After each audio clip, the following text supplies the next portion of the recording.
আসসালামু আলাইকুম দর্শক, আজ আপনাদের জন্য নিয়ে এসেছি সুস্বাদু আর পারফেক্ট হালিম তৈরির রেসিপি। গুঁড়া মশলা, ধোয়া ওঠা নরম মাংস আর নানা রকম ডালের দারুণ সংমিশ্রণে তৈরি হবে মজাদার ও মাখা মাখা হালিম। একদম ঈদের সকাল কিংবা পারিবারিক আয়োজনে বানিয়ে নিতে পারেন সুস্বাদু হালিম।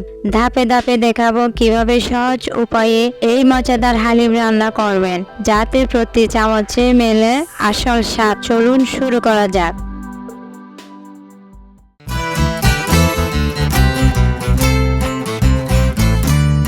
প্রথমে একটি হাঁড়িতে 2 মগ পানি নিয়ে নিয়েছি। পানিতে বলক আসা পর্যন্ত অপেক্ষা করতে হবে।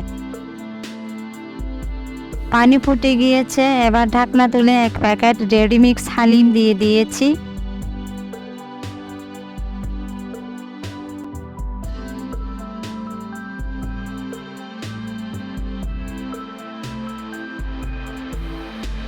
এবার হালিমগুলো নেড়ে চেড়ে ফুটিয়ে নিয়েছি, দেখুন এরকম দেখাবে।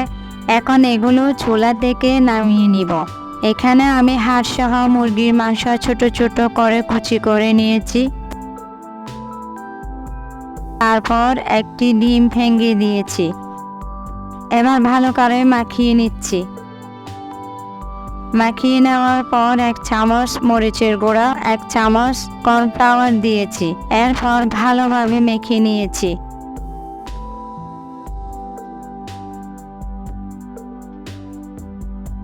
সবশেষে অন্য একটি প্যানে তেল গরম করেছি। এখন মেখে নেওয়া মাংসগুলো দিয়ে দিব। তাপে রেখে সময় নিয়ে ভেজে নিচ্ছি।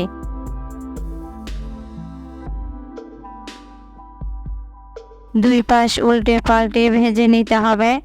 এখন 3 থেকে 4 মিনিট তাপে রাখব। ভেজে নেওয়ার পর তুলে নিচ্ছি। এখন প্যানে আবারও 1 কাপ তেল গরম করে নেব। এরপর 1 কাপ পেঁয়াজ কুচি দিলাম। এবার সেগুলো নেড়ে নিচ্ছি। অল্প একটু ভেজে নিব। এখন 1/2 কাপ আদা বাটা, রসুন বাটা ও পেঁয়াজ বাটা দিলাম। এরপর আবারও মিশিয়ে নিব ভালো করে। এবার মশলা দেওয়ার পালা।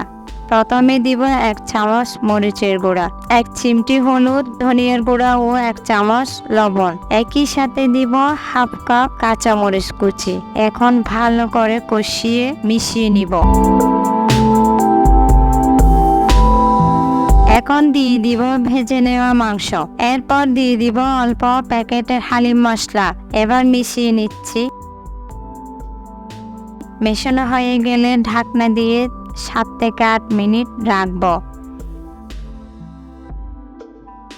এবার মিশিয়ে নিচ্ছি। ভালো করে নেড়ে চেড়ে মিশিয়ে নিব।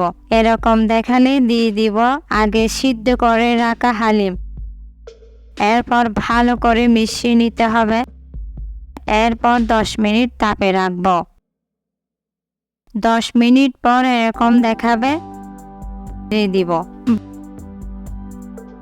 বাকি হালিম মশলা দিয়ে নেড়ে চেড়ে মিশাতে থাকবো। ঘন হওয়ার জন্য ভালো করে নাড়তে থাকবো। এবার ঢাকনা দিয়ে 5 মিনিট তাপে রেখে দিচ্ছি। 5 মিনিট পরে ঢাকনা তুলে নিয়ে পেঁয়াজ বেরেস্তা এবং ধনিয়া পাতা কুচি দিলাম। এবারে ঢাকনা দিয়ে আরো 5 থেকে 7 মিনিট তাপে রেখে দিচ্ছি। এরপর ঢাকনা তুললে দেখবেন হালিম রেডি হয়ে গিয়েছে। এমন সময় হালিমের সুঘ্রাণ ছড়াবে। এখন বাটিতে নিতে পারেন পরিবেশনের জন্য।